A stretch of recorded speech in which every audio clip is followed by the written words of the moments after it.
guys, welcome back to another edition of Chats from the Blog Cabin. It's kind of like it's full circle. I actually reviewed Gail's book in 2013, and that's right after I first started blogging on my blog, Adventures of Frugal Mom. And now today she's joining me on Chats from the Blog Cabin. Welcome, Gail. Thank you very much. I'm happy to be here. So tell us a little bit about yourself. Well, I'm an author, playwright, teacher, college professor, actor, director.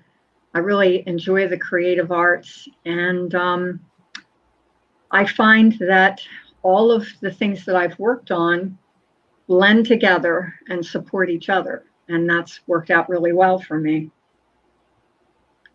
So what made you want to start writing books?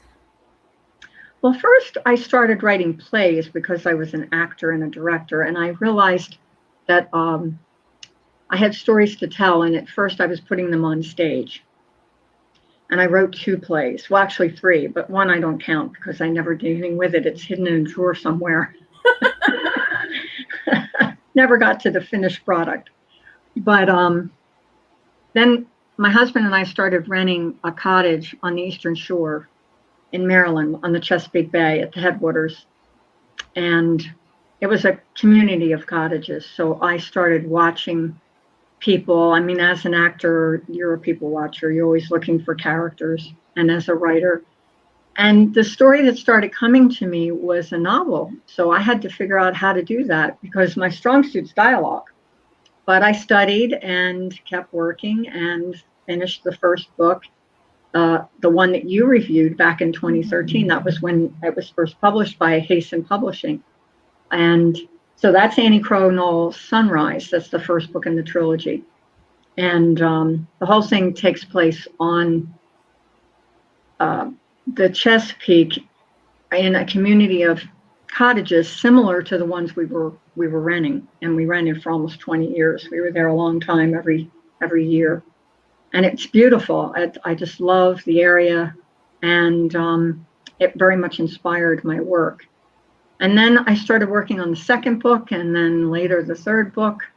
And then I was asked to write a collection of short stories that take place in different towns on the Eastern Shore. So that part of my writing has been very influenced by the Chesapeake Bay. Are you from around the Chesapeake Bay area? Not originally, no. I'm from South Jersey. Spent a lot of time at the South Jersey beaches and bays, but my husband's cousins were renting a cottage in this group of cottages, and the first season that they were there, they invited us to join them, and then we got a cottage of our own. And I fell in love with the Eastern Shore. Yeah, something about the Eastern Shore is just amazing. I mean, I just actually came back from a little town in North Carolina, Swansboro. A friend of ours, her parents loaned us the cottage, and just something by the water is just so inspiring for sure. It is. It's so relaxing, and nature is so beautiful. That sounds like a great spot. It was a great spot. I was able to get a lot of devotions done and everything else. And it's really funny was the devotion on the last day was sit still in silence. And I'm like, how perfect is this for it to be today, sitting on the pier, listening to the water and listening to everything God created. So that's just amazing.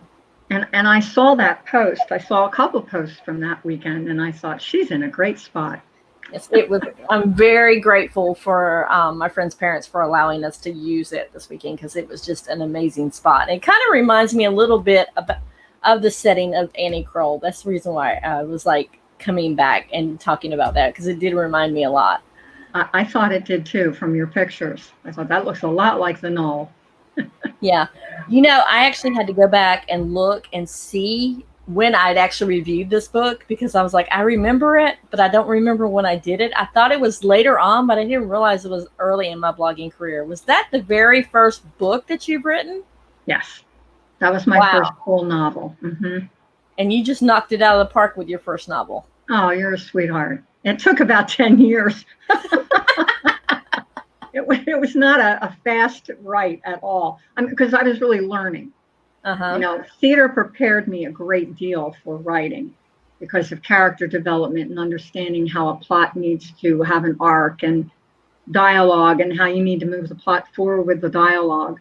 But I had to still learn a lot, and especially description, how to work that in and how to work in background information without dumping information in a big pile, just kind of filtering it in. So I had some wonderful mentors. Tawdra Candle. Yes. Yes, she's been a big mentor to me. Yeah, actually, we were supposed to meet up because she was coming to an event in like on the North Carolina South Carolina border, and it was right before COVID hit. She was going to come, and then I was going to go down there. We were going to have dinner because we'd never met in person, but COVID hit and everything got canceled. Oh, yeah, she's a lovely, lovely woman, and I actually taught her daughter when I was teaching at a performing arts program at a high school level. And her oldest daughter, Devin, was in my senior class, my first senior class in that district. And Devin was a theater major, and I really clicked with her, and Tawdra felt that I had really helped her daughter, and she sent me this beautiful email at the end of the year. It was right before they moved to Florida. And she hadn't even started writing yet. Tawdra hadn't. And when she went to Florida, that was when everything shifted, and she became this fabulous writer. And she got in touch with me because she still had family up in the South Jersey area, and she was coming up to visit, and she wanted to come and talk to my then senior class about the creative process and about writing, and to share some information about her books. So I said, oh, please come visit, because we had stayed in touch in a loose sort of way. So I took her to lunch that day after she talked to my class, and I said, so I've written a novel. And she's like, wow, tell me all about it. So I told her all about it, and she said, oh, I want to help with this. I want to help you get started. So I really owe it all to Tawdra. Yeah, because at that time, she was really big helping Mandy Stevens with promotional book tours, right? Yes. Mm-hmm. Yeah, Mandy's a sweetie too. So many lovely people. And so they really, Mandy and Tawdra gave birth to the first book. I never would have gotten this done without them. And I'm so appreciative to them for that. And then they helped me with the third book too. And this one's about the son mostly. Annie grows throughout the entire trilogy. She's 9 years old to a young married woman in her 20s in the first book, maybe her early 30s. Then this is when she is middle-aged. And then this is when she's a grandmother, is the last book, which is really primarily about the granddaughters. But Annie is always key in mentoring and helping her family. She holds everybody together. And as she grows and processes, she becomes kind of like a wise crone, if you will, by the end.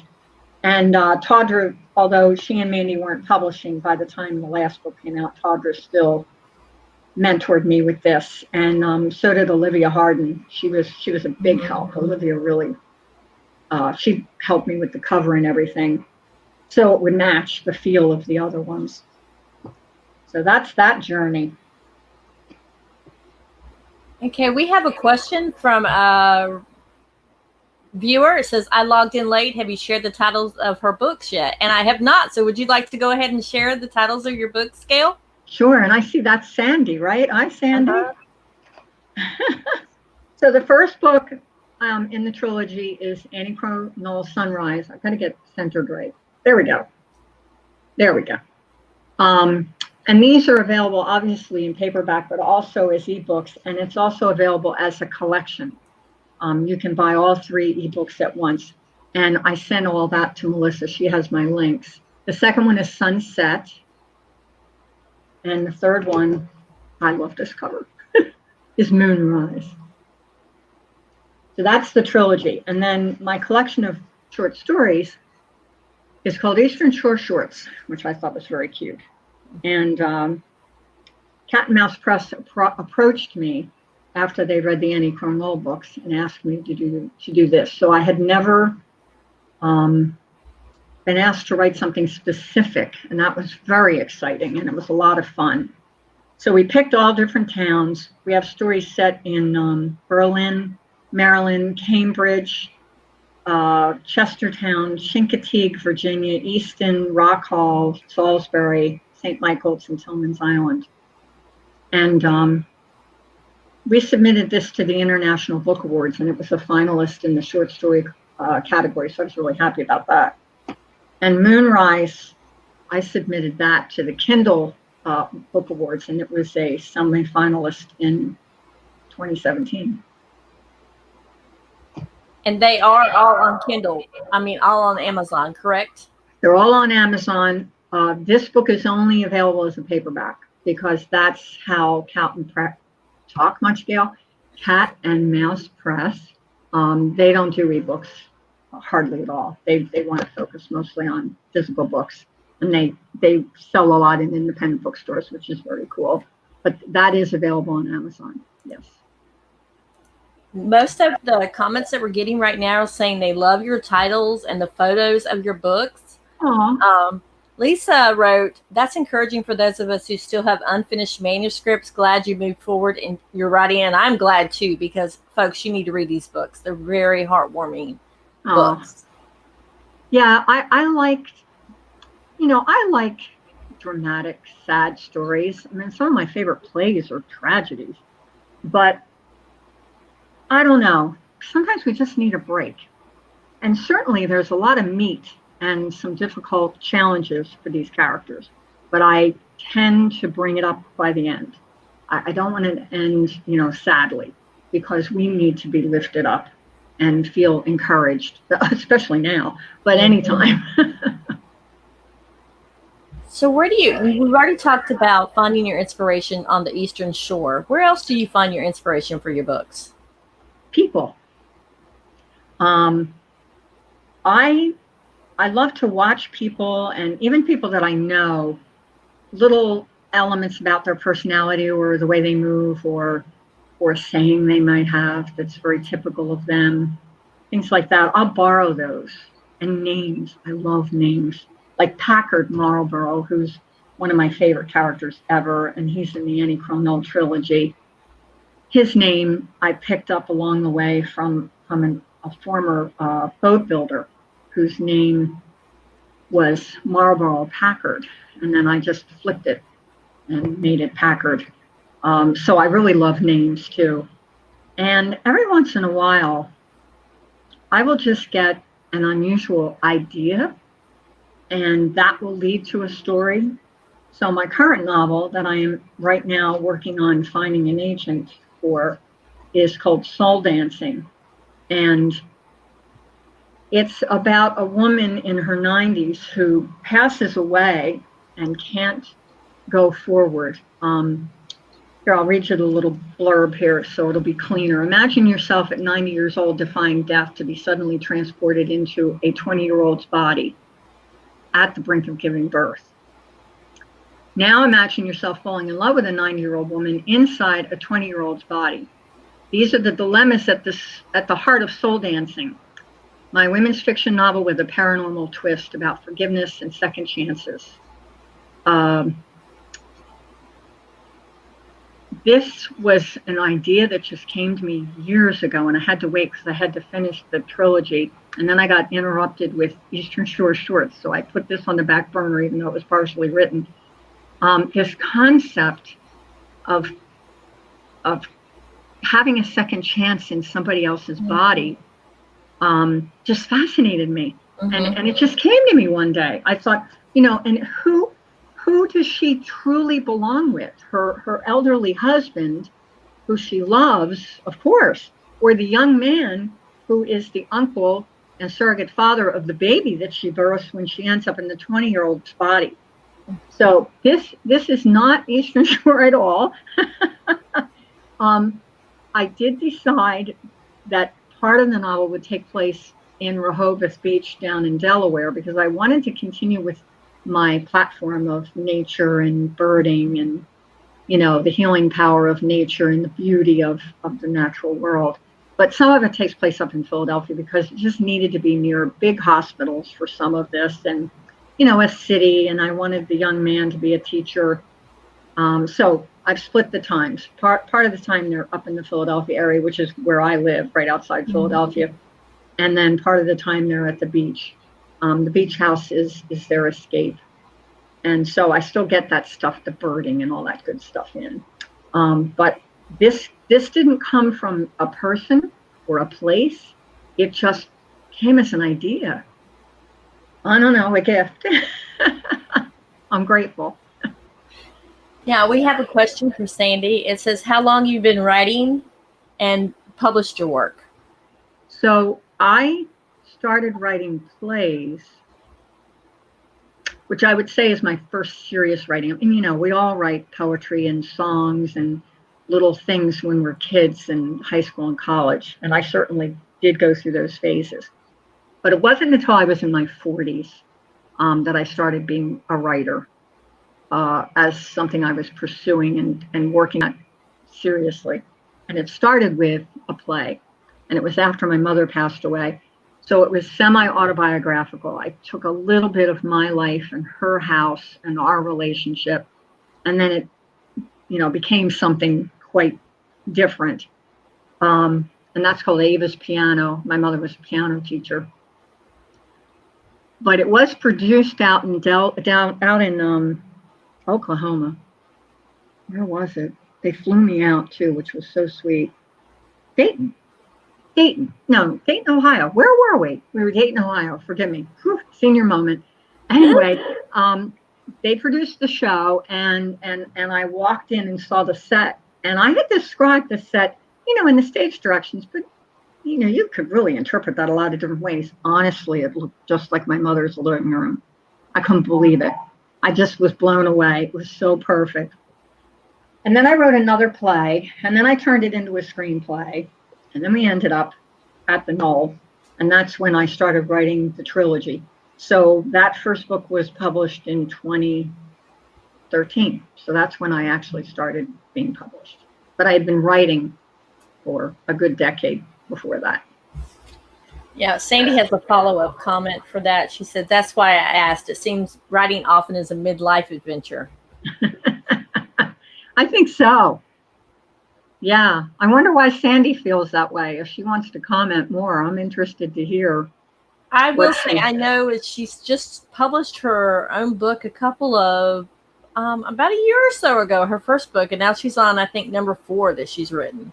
Wow. So, yeah, she's like cranking them out, and they're like these books that you need tissues when you're reading because they're tear jerkers. So you guys might need to meet each other. I mean, yeah, I'm gonna actually write down. I'm writing down her name right now, and I'm gonna look for it. I guess they're on Amazon. I hope. Yes, they are. Good. All right. Cool. I will look her up. And definitely, you guys have a lot in common too, because she's a teacher as well. Ah. So. So what do you teach? At this point in my life, I teach college theater, and it's like coming home. I mean, it's really what I was always meant to teach. When I first started teaching in the 70s, I was teaching English. I got certified in English as well as theater, because you had to have a job. You couldn't just teach theater. Nowadays, there are more full-time teaching positions for theater because we've evolved as far as kids getting involved in theater, and people really recognize how important it is, whether they pursue it or not. It's just as personal growth and self-confidence and learning so many skills that you learn in the theater situation that translates to no matter what you do with your life. But anyway, I was doing English, and I was directing the plays, in the afternoon, and teaching electives on creative writing and so forth. I think I had a poetry class, I had a Shakespeare class, things like that. And then I decided to get my master's degree in education, and I went toward counseling psychology. And then I became a guidance counselor for a while, and I really loved that too. Then I worked for about a decade full-time as an actor and a director, and then I came back to teaching. It's always been my first love. So I ended up at a performing arts program, high school program, which fit me perfectly. I didn't have to go back to English. I didn't have to go back to counseling, although I was quite happy thinking about doing counseling, but I was meant to be in theater. I still do a lot of counseling. And and then when I decided it was time to retire, I ended up at Rowan University, which is where I did my undergraduate. And I teach experiencing acting to non-theater majors, which is really a lot of fun. A lot of them have never done any acting at all. And then I also teach a course that I developed for theater majors who think they want to teach theater. And we have a master's program that they can go into after they finish their bachelor's. It's a one-year program, and you can get your master's of science in teaching theater. So anyway, I teach the introductory course to that while they're still undergrads, and it's called Intro to Theater Education. So I'm helping them to learn how to teach acting. So do you think you get some inspiration about your books through the students that you teach? I definitely get great names. I'm trying to think. Yes, sometimes not. I haven't had any major characters, but I've had some minor characters be spin-offs from students that I've had, especially in the short story collection, because I had to come up with, I don't know, how many stories are in Eastern Shore Shorts, 9 or 10? It was a lot of stories. And I was used to writing a long, involved process. I had to cut it all down and get it to happen, in 10 different stories. So I was borrowing people from all over the place. But I did definitely use a couple students as inspiration. Like my water woman in Water Woman, I named after a student that I loved who was very confident. There was confidence about her that she could go out on the water and do a man's job, that kind of thing. And also, I have a really close friend from high school and college. We were college roommates. We're still very close. She and her family just have the best stories. They do interesting things. They do funny things. I borrow stuff from her all the time. I mean, her dad was a World War II fighter pilot, and he's still alive. He's 96. He's just fabulous. So in Eastern Shore Shorts, I borrowed his character for the 90-year-old. Her husband, Stan, his whole World War II experience I borrowed from my best friend's dad and put it into the novel. And I had one editor who said, "You have to cut this down. It's too much." And I'm like, "Oh, I have real trouble giving this up." Mm-hmm. But I have to listen to good advice. Yeah, so my friend Pat, I borrow things from her all the time. Now, Sandy has another question. Okay. She says, do you think it's easier to write a short story, novel, or play? Wow. That so depends on the writer. For me, I always see everything. It's kind of like a film or a play. So probably writing a play is easier. I don't know if easy is the right word, but it might flow faster. I write dialogue right away because I think and work as a director and an actor. So I would say plays. Then I have to fill in, the environment and the description and people's, what they look like and how they move. I have to tell all that. Hopefully I still show it and don't tell it because we're not supposed to tell as writers. But I have to communicate it. Where if an actor were doing it, we see them. Mm-hmm. So that's the bit about that. And I wrote Eastern Shore Shorts in a year, and I know that my novels have taken longer. They usually take a year or 2 years. Yeah. So I could write the collection of short stories in a year. So maybe that seems easier, or at least smoother. And then we have another comment. It says, "I'm loving this interview. I'm 54 and dusting off the books I've started. Also, I've taught a college theater course as an adjunct. and love being on stage. Love how stories can come to life on a page and on stages. That's so cool, Lisa. Very neat. Where is she from? I wonder where she teaches. She's from Illinois, the Illinois area. Okay, good. And Sandy is located in North Carolina. I know these two ladies. So, you mentioned that you were a guidance counselor. Does that give you some kind of more in depth for your characters, being able to figure out the way they feel? Does that help you out since you have that background? Absolutely. It's helped everything that I do. It's helped me with teaching. It's helped me with being an actor, being a director, and definitely my writing. I have a novella that's free on my website, and the whole idea came from a student that I had many, many years ago. That I was this counselor, and his father committed suicide. And this was so long ago and I make no reference to the person. No one would ever know who this was, but it was a huge impact, on all of us and on me. And I always had it tucked away. So the story is called A Collingswood Christmas because I placed it in my hometown where I grew up. That's not where the student was from.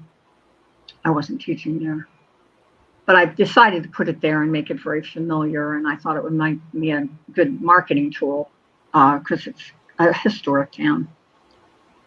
But I decided to make the student a young adult and make it a female. But the story is told from the guidance counselor's point of view, who's a man, a young man. They're in their late 20s, early 30s. And they went to high school together. And so he's remembering the incident of this character, the young woman's dad killing himself when she was in school. And they crossed paths again because of a class reunion, and, romance sparks. So I love it. It's a sweet story, but that all came from a student way back. And I just changed things, so there's no way to tell who it is. But that was a huge event to try to process for a kid. Push. You said that was free on your website? Yeah. You go to www.gailpriest.com, and across the header, you have choices to look at my books, read about me, my blog. Not that I blog much. I really admire you for your consistent blogging. I don't just not there. But there's another choice with free novella, so you can check that out. I'm definitely going to have to check that one out because I did not even know it was there. Yeah, well, I tend to try to send people there after they sign up for my newsletter, and say, hey, here's a free something for you, but you really can get it without signing up for my newsletter. But those things we do, the marketing things, that's the thing that any authors that are listening right now, I had no idea how much I had to learn about marketing. That is a huge chunk of promoting your books and moving ahead. So did you self-publish any of your books? Or are they all with publishers? They're really with publishers. The third book in the trilogy, Tadra and Mandy had decided to stop publishing. They were Hasten Publishing, a wonderful small independent publisher, and they published the first two books. And they had stopped publishing by the time I got Moonrise done. But I talked to them, and they were still, we were always helping each other, but they helped me a lot more than I helped them, I think. And I asked Tadra, I said, can we still put it under Hasten so that it looks, uniform? Mm-hmm. And she said yes. So technically, I guess that was self-published, but I had a lot of help from the same people that published the other two. And then my short stories were with Cat and Mouse Press in Delaware, in Rehoboth, Delaware. And they're a small husband and wife team, and they're they specialize in short story collections. That's what they do. So right now I'm with Soul Dancing, the new one. I'm I'm not ready to publish it. I'm trying to see if I can land an agent this time, see if I can get a little bit bigger publishing company. And if those things don't fall in place after a certain amount of time, then I will, self-publish. Now let's talk about the agony, because I've known a lot of writers have talked about trying to find a publisher. Where do you go? How do you go about doing that? How do you go about finding a publisher? And you talked about a literary agent and stuff. So yeah, the route I'm going right now is a literary agent. So I do a lot of reading and a lot of research. I talk to a lot of people. I talk to other writers. I look for writers I like. In their book, in their acknowledgments, they'll mention their agent. So then I'll go to that agent's agency and search on the website and see which agents would be interested in women's fiction. And because this new one has a paranormal twist, I mean, it's very minor, but it's still significant. It affects everybody's life in the book. So it does have that twist. So I'm trying to find an agent that might be interested in that combination, which is sort of unique. So when I see an agent that looks interesting because they're looking for what I write, they mention it on the agency website. They'll have a bio page, and a lot of times they'll talk about what they're looking for. If you follow them on Twitter, they'll mention on tweets what they're looking for now, because sometimes that'll change. They'll have enough young adult, and they're not looking for young adult right now. They're looking for, science fiction or whatever it might be, or romance. And then sometimes you can just find different publications where they've been interviewed and they talk about what they'd like. So it requires a lot of research. Now, there are publishers that don't require an agent. They don't need the gatekeeper. And that will be my next step. If I can't land an agent, then I will try more publishing houses that are small press, and they're looking for women's fiction. So then I'll start sending query letters to them, and then ultimately I will self-publish if I have to, and I'll get all my friends to help. But I'm going to cast the net a little further, see what happens. But it's not easy. I get those rejections and you feel like, who's going to ever like this book? But you just try to keep the faith and remember that I think J.K. Rowling had well over 100 queries before anybody looked at Harry Potter, and it was taken home by mistake. It wasn't even supposed to have been read. It ended up in the wrong pile, and the right person read it, and they loved it, and there you go. And all before that, people were, nobody's interested in this stuff. And, but they were. I think you answered this question. Lisa said, how did you determine your publisher? Yeah, well, I was lucky. Tadra had just started Payson Publishing with Mandy. They wanted to help independent authors to publish with guidance. Editing, helping you with the story edit, getting rid of things that are off topic, keeping the plot moving properly, helping you with the book covers, helping you with, and at that point, the blog, what are they called? You'll be able to tell me, Melissa, it's gone out of my head. The blog tours? Yeah, they were very hot at that point. Then they became less hot, but now that we're in a pandemic, they're hot again. So they mentor all of that. A small press will do as much as they can to help you. And those women were wonderful. And so I was lucky that I already had a friendship with Tadra. And then Cat and Mouse Press found me, and I really liked them, the Sakaduskis, Joe and Nancy. I liked their collection of short stories, their other collections. I read a lot of their work. And we had become friendly over Facebook. Then we met at a writing conference, and just one thing sort of leads to another. So everybody tells me, because I haven't worked with an agent yet, and in this agent search, they have to have the right chemistry with you. It's really a relationship. It's kind of like a marriage. You have to click. So I feel some anxiety about that. I want the right person to come along. So we'll see what happens. Just hang in there. Okay, we have some more comments. Lisa said you are a gift, Gail, and I totally agree. Oh, thank you.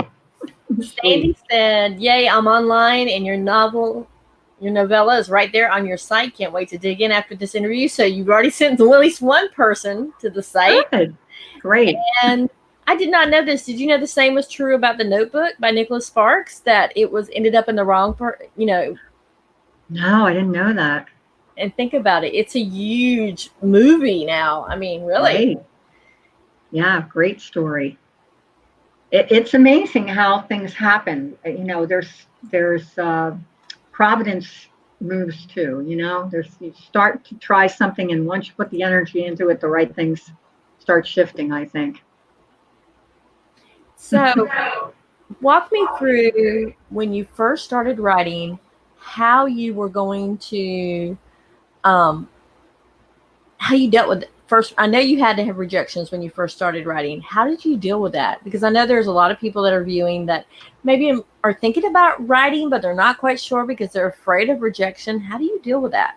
Yeah, I'll tell you, it's not easy. I'm going to be honest with you. I don't know who said this quote. I can't remember, but it's so true. I think writing, how does it go? Expecting to write without rejection is like expecting to not get hit if you're a prize fighter. You're going to get punched. Well, my story is, well, I'm not a punch. I'm not punching, and I don't want to be a fighter. Not how I function. But Mm-hmm. nevertheless, so I was an actor, an unemployed actor for years, auditions and auditions and auditions, and then once in a while I'd get a job and it was wonderful. But, auditioning is what you do mostly, and you mostly get turned down because you don't know. There are a million factors involved in that process. So I think because I already went through that for a decade, and really more if you consider all the part-time acting I did, that kind of toughened me up. Um, but I still get down about it. It's no, I don't bounce right back as fast as I'd like to. I don't, you know what, Melissa, here's what I don't do. I don't sit around and feel sorry about it. When it initially happens, I tell my husband, got another rejection. And then I kind of go about my business. But subconsciously, here comes the counselor.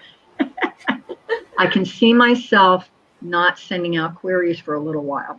I even though it's not a conscious, oh, I feel terrible, I'm all down. No, I don't do that. I dust myself off and pull myself up by the bootstraps and go forward. But I'll go forward on something else. I'll be focusing on my teaching, or I'll be focusing on marketing the books I've already published. And I'll find myself, a couple of weeks have gone by and I haven't sent any queries out for soul dancing. Well, this book is not going to happen if I don't make myself get back there and query. So right before this interview, I was tidying up my query letter because I have to get back to it next week. Once I get a couple of days of school under my belt, then I have to make time for that, and that's what's going to happen. So you just keep pushing, but it's not easy. I know there's some people that get really, really sensitive and upset, and they're just going to be a mess. So you have to try to find a way not to do that. Then there are other people that just really don't care and they move forward right away, and I so admire them. But for me, I find that it works in the back of my head, and I have to pay attention to that and not let it mess me up, get me off track. Wow. That's something else. I mean, because honestly, I can just imagine, it's your heart and soul. It's like almost your child, and you give birth to it, and then you see so much in it, and they're like, no, this doesn't pass. Do they ever tell you why it just, or are they just not interested?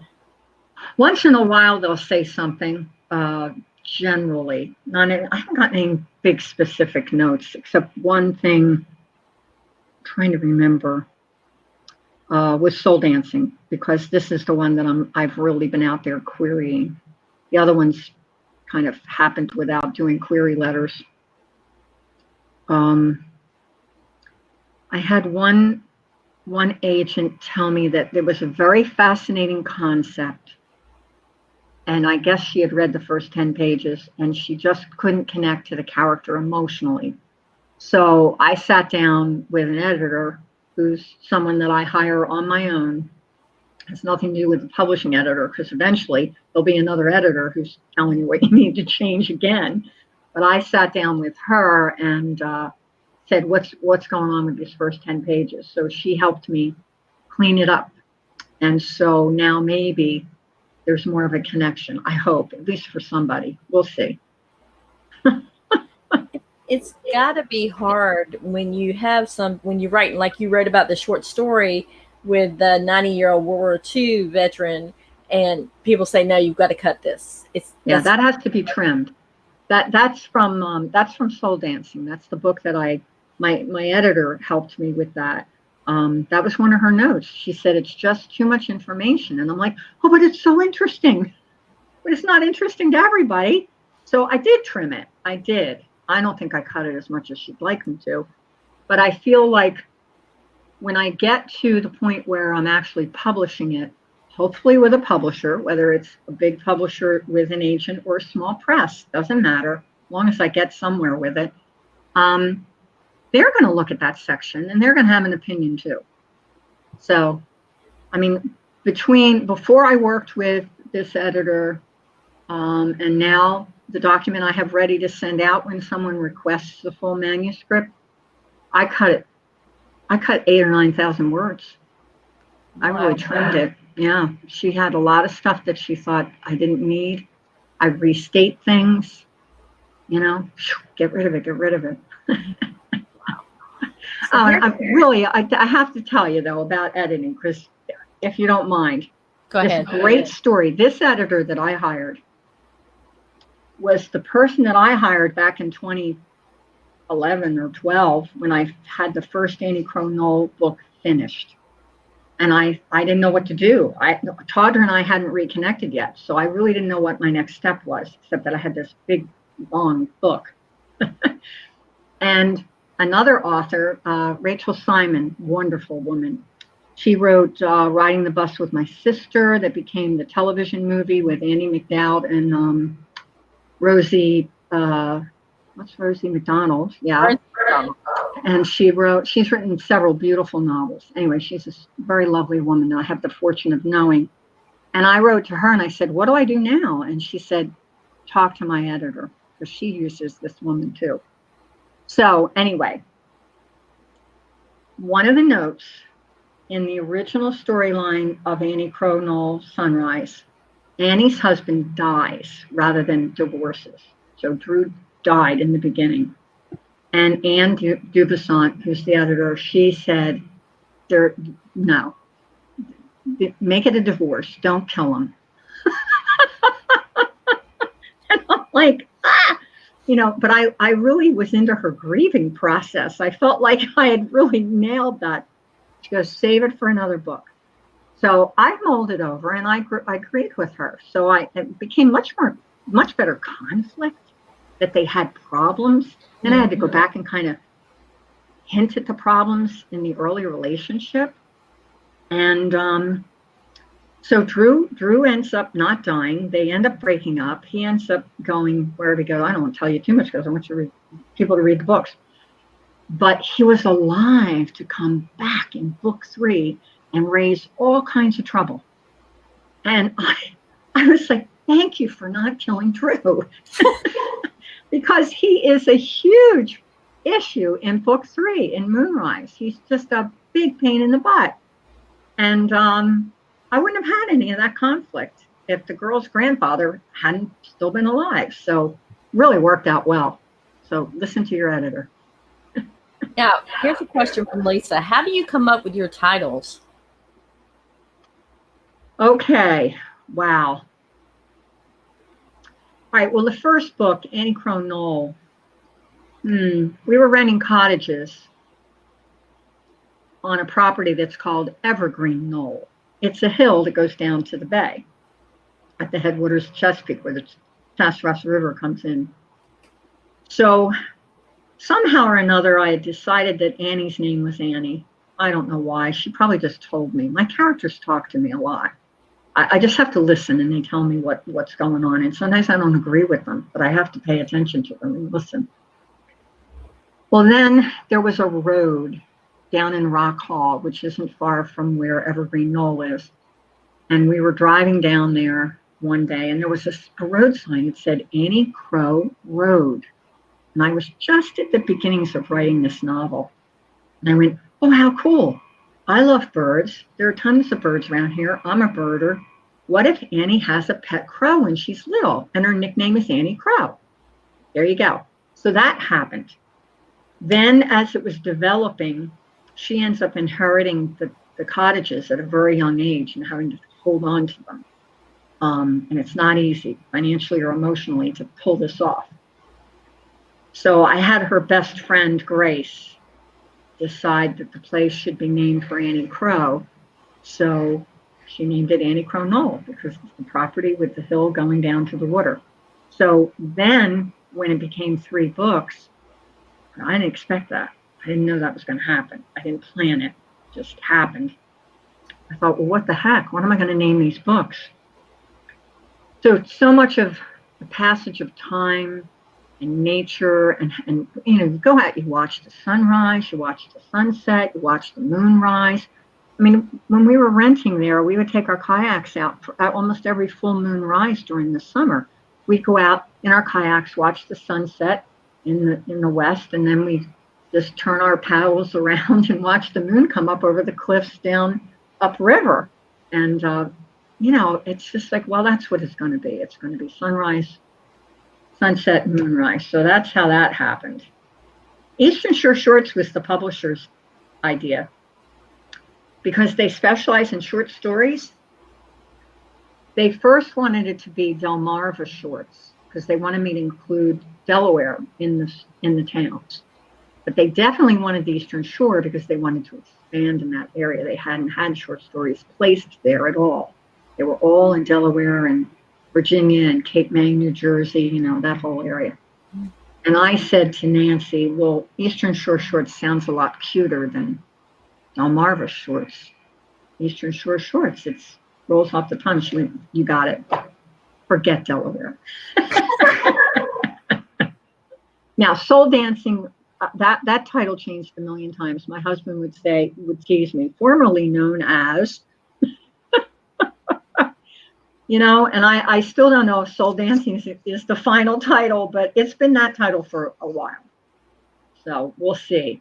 But initially I was thinking about soulmates and whether Shirlene, the 90-year-old woman, is her soulmate truly her husband, Stan, who she spent 70 years with. I mean, they got married really young during World War II. And it's present time, so she's 90. Or is her soulmate really Cameron, the young man that she falls in love with when she's in the 20-year-old body? So originally it was called Soulmates, but there are a lot of books called Soulmates. I started search titles. Go online and look under women's fiction or science fiction or whatever you're writing, romance, and see if there are 10 other books with the title you're thinking you want. That's not necessarily good. You want your title to stand out. So then it changed to 15 other things, and now it's landed on Soul Dancing. We have another Lisa saying trilogy titles. Love the story behind them. Thanks for sharing. And I love the title Soul Dancing. I do. Oh, good. Oh, good. So maybe it'll be the keeper. I hope it's a keeper. I mean, unless a publisher can really, convince me we should name it something else. But I like Soul Dancing. Yeah. So has COVID pushed you into writing more or no? Let's see. What has COVID pushed me into? Eating too much.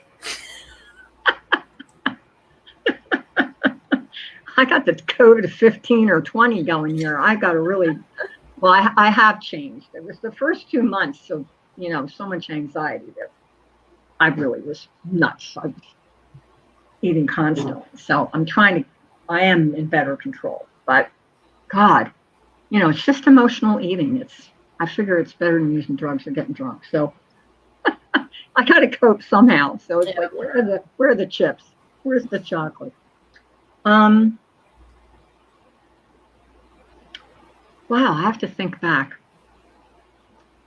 Well, at first in March and probably most of April, I had to figure out how to teach my college courses online. So my life was about that. I don't think I was doing anything, but just coping and getting that together. And as all of us trying to figure out how do we do things without being at risk. So that was pretty much a goner.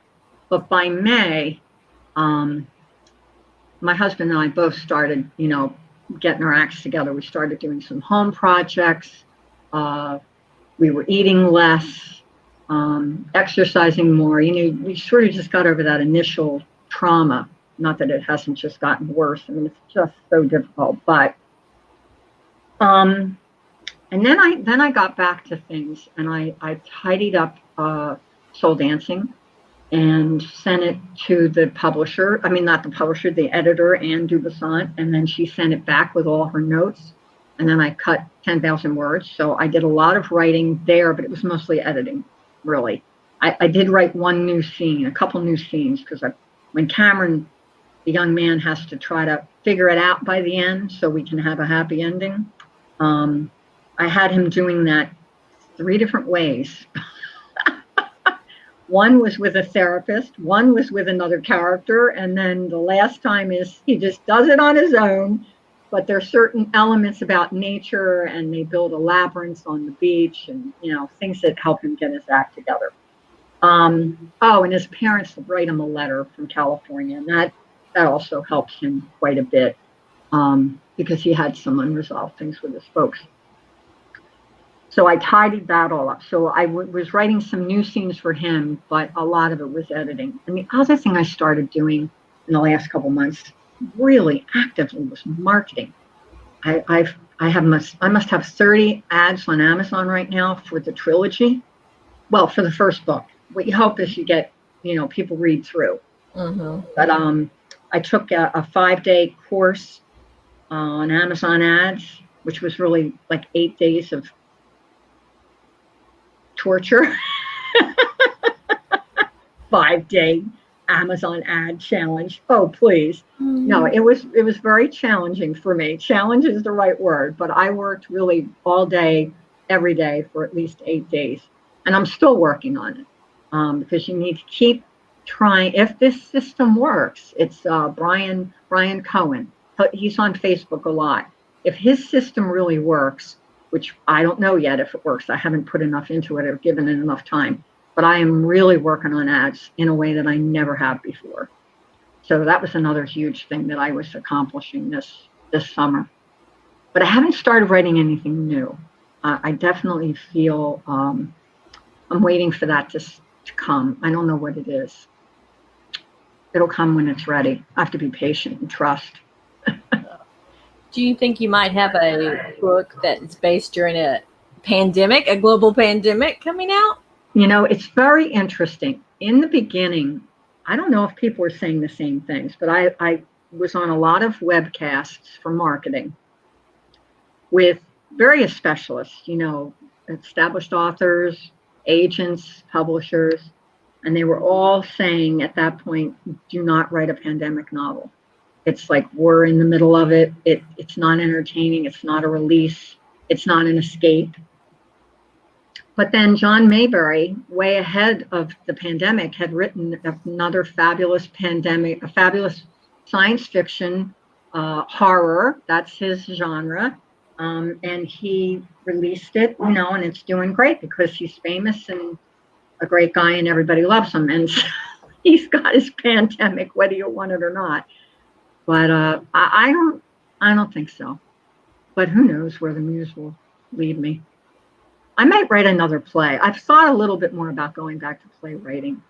We'll see. Wow, it sounds like you really have a lot going on besides, like you're writing and then you're professor and then you're thinking about starting a play. Are you still doing acting or no? No, I haven't. And I don't, I never say never, but I don't miss it. My creative juices are really fulfilled with all these other things. So I don't pursue acting. I haven't for a long time. So were you on stage or were you Yeah, mostly on stage. movies? Okay. Yeah, I did a little bit. I did a little bit of television, a little bit of commercial work. I did some extra work and some stand-in work for a couple films that were shot in the Philadelphia area. But I did mostly theater. I really love being on stage in front of an audience better than the camera. I'm more comfortable with that. Now, do you think that there's ever a possibility that you could turn your books into a movie or Definitely. a Oh, show? definitely. Yeah. You know what? In fact, I'm glad you brought that up because between COVID brain and starting school up again, my brain is fried. I had forgotten. I feel very strongly that what I want to do is look into learning how to write a limited TV series. How do you write that format of a script? Because I don't know. But there are places out there where I can learn it because I think soul dancing would make a very, very good limited series. And I would go back to Annie Crow too. Mm-hmm. It would be a longer series, but I think it would work very well on television. Yeah, honestly, I think so too. And maybe even Netflix because you know, what is that one now? It's the Magnolias, Sweet Magnolias. Yeah. Have you seen that on Netflix? That's a trilogy. That's a I've whole only thing. seen about it, but I haven't seen it. I got to watch it. I'm Yeah. going to write it down. I have to write everything down now. I can't remember anything. In a couple of weeks, once I'm into school, I'll be able to focus better. But right now, my brain is fried. Sweet Magnolia? Uh-huh. Okay. And Lisa actually commented that she had to hop off, but you have renewed and reminded her of her true purpose and passion, author, visionary, drama, storyteller, actor. So. Oh, that is sweet. Well, I'll tell you, that made my day. And I will tell you guys, actually, this interview came about because Gail contacted me and asked me, because she used part of the review that I did in 2013. What were you doing for Amazon? Yes, I was. One of the things you learn in the Amazon ad school is how to tidy up your author page. And if things are missing, you know, what to do about it. And one of the things I did not have, because I didn't know enough back in the very beginning, was I didn't have editorial reviews for the first two books. By the time I did Moonrise, I knew how to do that. I knew I had to do it and I knew who to ask. And the same thing with Eastern Shore Shorts. I had that by then. But in the beginning, I had no idea what anything was. I didn't even know how to use Facebook. Tondra had to get me on Facebook and teach me how to do this stuff, which she did, angel that she is. So I wanted to go back and get editorial reviews on my Amazon page for Sunrise. So when people see my page, they automatically see some people of weight saying, you know, read this book. And you were one of the people that I thought would be perfect because you're really a well-known blogger. And you're someone that people feel good about, positive. They trust your taste and that kind of thing. So that's why I reconnected with you and how glad I am. Yeah, and then I was like, well, that's great, but hey, would you want to come on? And she's like, absolutely. Yep. I was already dressed for school, did the makeup. I figured, why not? So I couldn't do an eyeliner this morning because I hadn't done an eyeliner in, you know, months and months and months. It was like a kid with a crayon, you know. So, Gail, tell everybody where they can find you. Oh, I guess the easiest place is my my website because everything's on there. The www.gailpriest.com. It's very simple, just my name. And I have a Facebook group that Melissa just joined this morning, Birds of a Feather. And I show a lot of pictures of birds, but that's because birding and birds are usually a part of my stories. And they always have been. Even soul dancing, there's a little bit of birding, not as much as my other stories, but there is some. They're just beautiful creatures and they're fun and there are so many different kinds. So we do talk about books on there. I do support other authors. I suggest books that I've read, let people know when things are being released by other folks. So, check me out on Facebook and join me on Gail's Birds of a Feather. And the other really helpful thing for me to be in touch with you all is my newsletter. And Melissa has the links for all this stuff, and I guess she'll share them somewhere. And you can also find them on my website. And I send out a monthly newsletter, although I didn't send one in August. I just couldn't do it. The first time I've missed in over a year, but that's all right. You're only human. You can do what you can do. Well, plus you're gearing up to going back to school as well. So that kind of is a whole nother issue behind itself. Right. And having to do it remotely, where if I were going back and teaching in person, I would have had much less prep, but I've had to learn a lot of new things that the university has implemented in order to make remote learning more accessible and easy to navigate for the kids, which is the right thing to do. It's just we're all in a big learning curve at the university. So, yeah. Well, Gail, I want to thank you for joining me today and for chatting about the books. And now I can't wait to go over to your website and download the free novella because that sounds so interesting. So I want to thank you for joining me. Good. Oh, thank you. I had a great time, and you're a wonderful interviewer, and you made me feel very comfortable. And when Soul Dancing does come out, I want you back on, and we're going to talk about it when it comes out, because I have every confidence it's going to come out. Oh, thank you. And I'll make sure you get an advanced reader copy so you can review it. All right. Sounds good to me. Sounds good. And it was really nice to get those comments from Lisa and Sandy. Yeah. Yeah. All sweet. right, guys. All right. Take care. All right. Bye, guys. See you later. Stay well. Stay safe.